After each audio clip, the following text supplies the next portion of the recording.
Steelers better catch. Yeah, but coming down to it, coaching lost this game for the Bengals. I mean, I was just horrible. And people thought that Zach Taylor should have won Coach of the Year last year with calls like this. Hey, well, let's not shit on the Bengals too quick. They got a free win next week. The Cowboys' starting quarterback is hurt.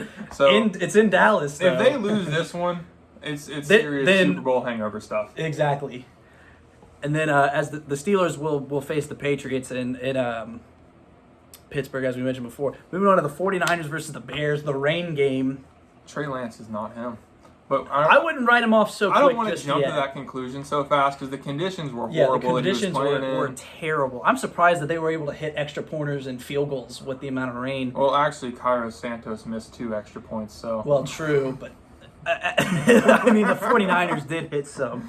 So the Bears scored 19 unanswered points to win this game. The 49ers jumped out to a 10-0 lead, and then the Bears just come in 19-0 them. They were shut out the first half, so all those 19 points came in the second half. Justin Fields, 121 yards, 2 touchdowns, and an interception. You know, we could probably blame the interception on the conditions. Maybe, he's wearing 2 gloves. You can blame a lot on the conditions in this game. I don't want to take it too much away from this game. Yeah, it's just the statistics-wise, yeah. The conditions were so horrible. Like, the Bears definitely have that dog in them, but David Montgomery, I think, only had 1.5 yards per carry. If I'm not mistaken, like on 17 attempts, he only had about, I think, 28 yards. Excuse me. And then Trey Lance, or Khalil Herbert actually had a touchdown in this game. So plenty of big plays from the 49ers, even without George Kittle. There's a lot of quick hitters that went a lot of yards. So playing without George Kittle definitely hurt them. You can't take too much away from this game. No, I really don't think you take much out of it. Just the Bears get a good win against a good team. That's quality win right there. Mm-hmm. At the end of the season, you're not going to look back and say, oh, that was the rain game. You're going to look back and say, that was against the 49ers. That was a pretty good win. The Bears beat the Niners. Well, it also kind of depends on how the Niners finish out this year over the next 16 games we got. I just want to point out, I think Jimmy Garoppolo might be the stupidest person on the planet right now. Yeah, absolutely. Wait, $21 million pay cut? To be a backup. No, I mean, don't get me wrong. I would take $6 million to be a backup. But not if I'm already making 27. Exactly. You have to buy me out or trade me to get me out Jimmy of that. G must really not want to play football. Shout out Alex Moran here. But backup QB is the best position in sports. Yes. It is the You best don't do position. anything. Yeah, exactly. All you have to do is learn the playbook. Yeah, exactly. And unless you're Cooper Rush, and then you gotta You gotta do something. You gotta go in every week, man. I feel bad for Dak. I do feel bad for Dak, especially after breaking his ankle in his contract year, finally getting the bag, and now this. Yeah. But we're going to talk about that a little bit later. So moving on to the Vikings versus Packers. Vikings dismantle the Packers secondary. 23-7. Kirk Cousins, 277 yards, 2 touchdowns. Dalvin Cook with 90 yards. But the real important thing here, Justin Jefferson, 184 yards, 2 touchdowns. I think he had 158 in the first half. I think it was something insane. Like that. He went crazy. You'd think that they had Kevin King on him all game. You would. The way he was just burning that secondary. It was ridiculous. Something I want to look at though is they kind of put Jair on him a little bit more in that second half, and he didn't really do much then. I said Jair is a top 2 corner in the absolutely. league. I would debate one over Ramsey. You could argue over Ramsey, but that's kind of an overreaction based off the past week. So we'll give that some more time. We'll look at some rankings of that mid-season maybe. Aaron Rodgers, 195 yards and a pick, and then they threw in Jordan Love there for a little bit. He completed 80% of his passes for 65 yards. And then A.J. Dillon is the RB1 now. I think he is. I passed a lot on him during fantasy because I was looking at the stats. I was like, Aaron Jones, Aaron Rodgers doesn't trust anybody else other than Aaron Jones, which was fairly evident in this game. Didn't throw it to pretty much anybody else. Yeah. But A.J. Dillon with 15 total touches compared to the 8 that Aaron Jones had. And he had significantly more yards than Aaron Jones as well. They had Christian Watson open on that deep ball in the first half, and after he dropped that, he didn't get another target until the fourth quarter. Rodgers didn't even look his way, and that's Aaron Rodgers' problem. So, Devontae is definitely missed there because of the Packers had 10 different receivers catch passes in this game. Moving on to the Cardinals versus the Chiefs. Kyler Murray had 139 yards and 2 touchdowns. They threw in the GOAT, Trace McSorley. Was it a double XP weekend by chance? It might have been. It might have been. Just might have been. It really looks like the Chiefs are just not missing Tyreek Hill at all. So, yeah, James Conner with 26 rushing yards and a touchdown, 5 catches and 29 receiving yards. And then MVP Patrick Mahomes, obviously not missing a beat without his number 1 target gone. Actually, probably number 2. Kelsey might be his number 1. I think Kelsey was probably the number 1 on that team. Anyway, they just had Tyreek. Like Tyreek's a great receiver, but he's a deep ball guy. So 360 yards and 5 touchdowns on 77% completion.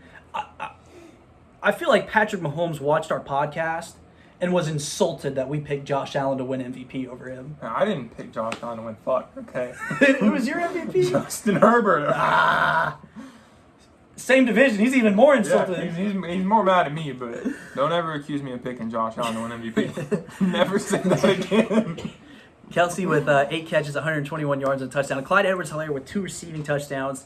Didn't do anything rushing-wise, but I'll tell you what, he caught 2 touchdown passes. The Chiefs with almost 500 total yards of offense. That's insane. You know, the Chiefs just doing Chiefs things. Oh, definitely. And then they go to play their division rivals as the Cardinals face the Raiders in Las Vegas, and then the Chiefs had to play the Chargers on Thursday Night Football at home. Should be a good one. Which they still haven't come out with a money line for them yet. At least I did it. Talking about like a spread? Yeah. Yeah, I got a spread. They did? Yeah, I got one. Who's the favorite? KC -4. That's wrong. That is wrong. Let's move it on to the other side of the division. Chargers versus Raiders. 24-19 finish. Chargers take the win.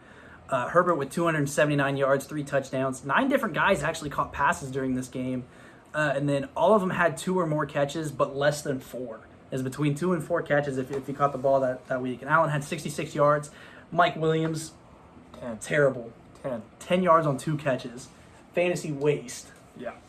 Got a whopping 3 points there. Derek Carr, 295 yards.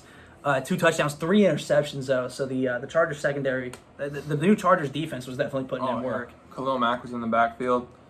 They just have a great defense. I mean, when you have Joey Bosa and Khalil Mack lining on opposite sides of each other, there's a problem. And then you got J.C. Jackson and Derwin James in the secondary. And a budding superstar in Asante Samuel. It's insane. You can't defend that. There's nothing. I mean, there's really nothing you can do with that. So 3 interceptions for Derek Carr. Hey, I'd say that's pretty good. That might be a good day. That might be a good day. That might be a good day against that Chargers defense. Devontae Adams doing Devontae Adams things, even without Hall of Fame quarterback Aaron Rodgers, playing with other Hall of Fame quarterback Derek Carr. Yeah, hey, never forget Josh McDaniels calling Derek Carr elite whenever he got hired. 10 catches, 141 yards and a touchdown, and then Josh Jacobs with 57 yards rushing. So the Chargers obviously get the 1-0 win there. Raiders actually played them pretty well. Despite turning it over 3 times, they played them fairly close. They really did. I just think it's a matter of, being week 1. A lot of this stuff, you can't take out. A lot of stuff from a lot of these games. But first few weeks, you just kind of got to knock some rust off. It's still fun to shit on Bengals fans after week 1. Speaking of knocking some rust off, Giants versus Titans, 21-20. As the Titans... They were strong out of the gate. 4 plays, touchdown on their first drive. It was 13-0 at halftime. You really thought that we were going to see a blowout. How do you lose to Daniel Jones? You lost to Daniel Jones. I think they lost to Saquon Barkley. Daniel Jones. Ryan Tannehill. What we've seen before is Ryan Tannehill is the factor to losing games, but it's not the case here. He had 266 yards and 2 touchdowns. And then Derrick Henry with 82 yards. So, still knocking some rust off for Derrick Henry, but he had a bad week 1 last year, if we remember that. He only had 58 yards against the Cardinals. And then the next week, busted for 184. So, who knows what he's going to do against the Bills. Nothing. Dontrell Hilliard with the 2 receiving touchdowns that Ryan Tannehill actually threw. And then Jeffrey Simmons with 2 sacks and a forced fumble. Daniel Jones, 188 yards, 2 touchdowns and an interception at the goal line. Dontrell Hilliard's the best running back on the Titans. We want to overreact here and just base it on week 1. Overreact. Yeah, I mean, Saquon Barkley exploded for 196 scrimmage yards and a touchdown. So, I mean, don't want to overreact, but it looks like Saquon Barkley, if he can stay healthy, might be back. Let's talk about that 2-point conversion call there. I mean, I remember you and me. Why not? We shit on John Harbaugh last year for doing that like 3 weeks in a row to win the game. Well, the first two were good calls. The third I one. like those calls. Yeah, The third one was just dumb. Yeah, I mean, This was a good call. this is a great call. I mean, you're facing a great team. You got a chance to win. Go for it. Be bold. Yeah, I mean, you're the Giants. Exactly. What other game are you gonna? You got a chance to win. What other good team are you gonna have a chance to knock off? Exactly. And then they were just driving down the field. I don't think that they played anything past a second down on that drive. I mean, you got the momentum working. You have Saquon Barkley just running right through guys like Derrick Henry is, and why not go for the win there? Then the Titans actually on their final drive drove it down, had a 47-yard field goal attempt, and then Randy Bullock just sold. Just completely missed it. Kickers this week: Evan McPherson, Chris Boswell, Rodrigo Blankenship, Randy Bullock. I mean, it's all of them. Just moving on to the Cowboys versus the Buccaneers.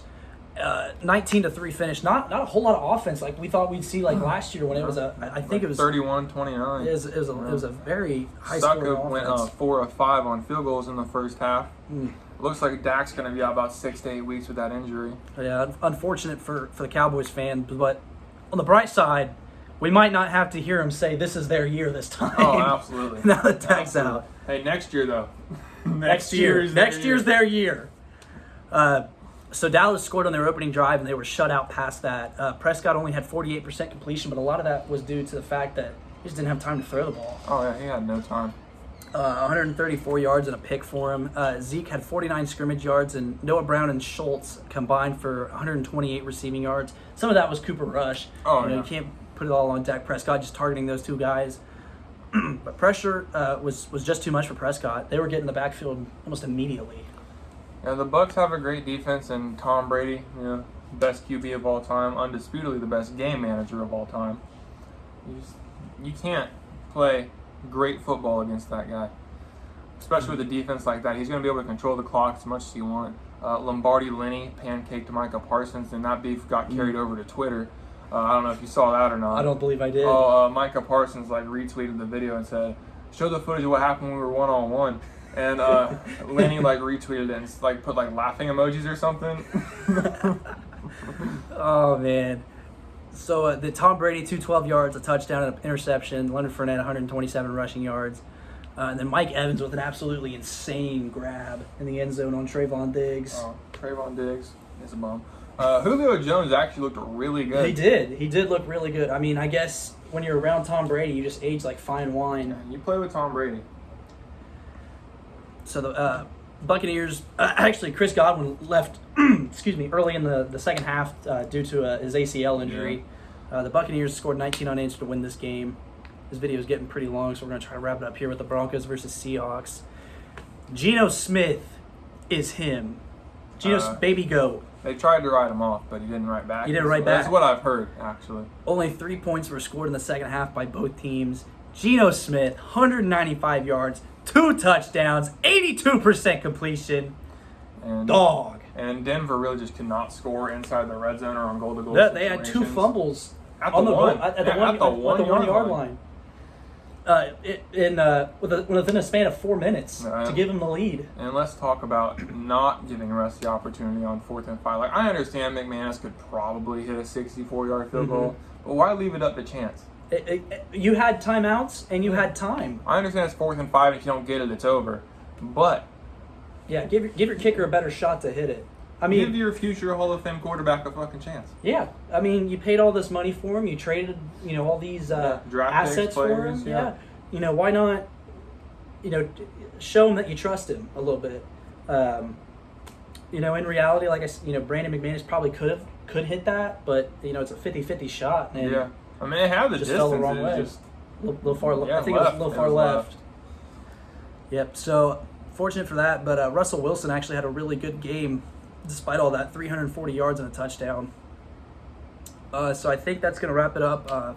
Tune into our next episode where we'll probably go over our predictions for week 2 because this video is very long. So.